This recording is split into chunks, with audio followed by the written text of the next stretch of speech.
أعوذ بالله من الشيطان الرجيم. بسم الله الرحمن الرحيم. يا أيها المزمل قم الليل إلا قليلا نصفه وانقص منه قليلا أو زد عليه ورتل القرآن ترتيلا إنا سنلقي عليك قولا ثقيلا إن ناشئة الليل هي أشد وطئا وأقوم قيلا إن لك في النهار سبحا طويلا واذكر اسم ربك وتبتل إليه تبتيلا ورب المشرق والمغرب لا إله إلا هو فاتخذه وكيلا واصبر على ما يقولون فاهجرهم هجرا جميلا وذرني والمكذبين أولي النعمة ومهلهم قليلا إن لدينا أنكالا وجحيما وطعاما ذا غصة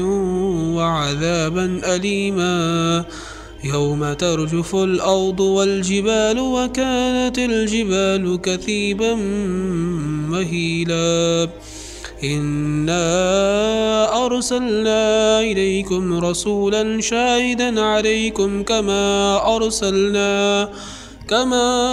أرسلنا إلى فرعون رسولا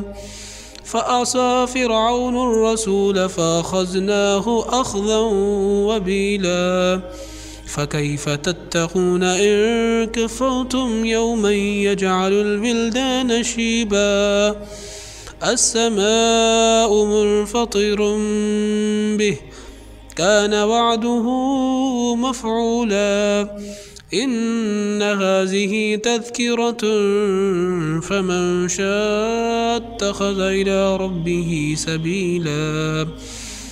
إن ربك يعلم أنك تقوم أدنى من ثلثي الليل ونصفه وثلثه وطائفة من الذين معك والله يقدر الليل والنهار علم أن لن تحصوه فتاب عليكم فاقرؤوا ما تيسر من القرآن علم أن سيكون منكم مرضى وآخرون يضربون في الأرض يبتغون من فضل الله وآخرون يقاتلون في سبيل الله فاقرؤوا ما تيسر منه وأقيموا الصلاة وآتوا الزكاة وأقرضوا الله قرضا حسنا وما تقدموا لأنفسكم من خير تجدوه عند الله هو خيرا وأعظم أجرا واستغفروا الله إن الله غفور رحيم.